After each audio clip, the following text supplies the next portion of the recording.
చెప్పిపోయావు కదా హాస్టల్లో ఎగ్జామ్ ఎన్నింటికి అయిపోతుంది 12ంటికి అయిపోతుంది మరి ఎగ్జామ్ అయిపోయే టైంకి మళ్ళీ హాస్టల్ ఉండాలని సోయలేదా నీకు ఎప్పుడు వెళ్ళిన అమ్మ మీకు అర్థలే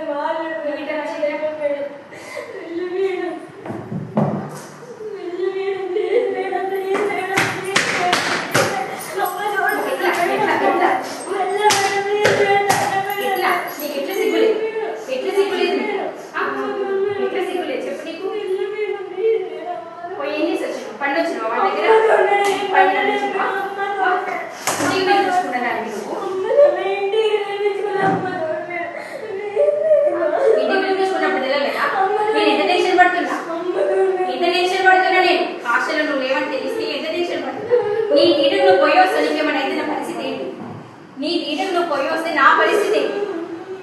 చెప్పు నా పరిస్థితి ఏంటి నా జాబ్ పోతుంది కదా పోతుందా లేదా మనకి ఎట్లా సిగ్గులేదు ఇంకా ఎట్లా సిగ్గులేదు సిగ్గులేదా పోయి ఇంకా సోయి సొమ్ము లేకుండా ఉండొచ్చిందట ఏమనిపించట్లే